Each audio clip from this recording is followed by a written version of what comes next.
Online వేదికగా ముద్రా లోన్లు ఇప్పిస్తామంటూ cyber నేరాలకు పాల్పడుతున్న వరంగల్కి చెందిన 5 వ్యక్తుల్ని హైదరాబాద్ సైబర్ క్రైమ్ పోలీసులు అరెస్ట్ చేశారు. వరంగల్కి చెందిన 5 వ్యక్తులు ఎలాగైనా తక్కువ సమయంలో ఎక్కువ డబ్బులు సంపాదించాలనే ఆశతో సోషల్ మీడియాలో వివిధ వ్యక్తుల్ని సంప్రదించేవారు. అయితే ఈ క్రమంలోనే ఫేస్బుక్లో కోల్కతాకు చెందిన రాహుల్ అనే వ్యక్తి పరిచయమయ్యాడు. తాను ఆన్లైన్లో లోన్లు ఇప్పించడంతో పాటు ముద్రా లోన్లు ఎలా ఇప్పించాలనే దానిపై ట్రైనింగ్ ఇప్పిస్తామంటూ ఆ 5 వ్యక్తుల్ని కోల్కతాకు తీసుకువెళ్ళాడు.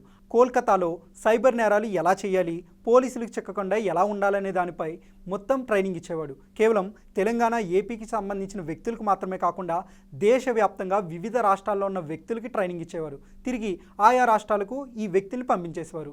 సీన్ కట్ చేస్తే ఇక్కడే సైబర్ నేరాలు వెలుగులోకి వచ్చాయి. ఎవరైతే దేశవ్యాప్తంగా లోన్ల కోసం ఎదురు చూస్తూ ఉన్నారో అప్పటికే రాష్ట్రాల్లో ఉన్న గ్యాంగులకు ఆ వివరాలన్నీ అందించేవారు.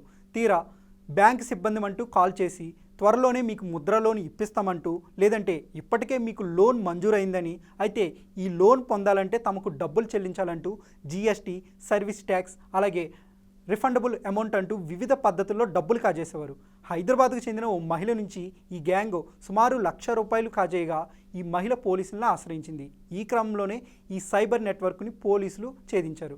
అయితే ఈ 5 వ్యక్తుల్ని పోలీసులు అదుపులోకి తీసుకుని విచారించగా పలు ఆసక్తికర విషయాలు వెలుగులోకి వచ్చాయి.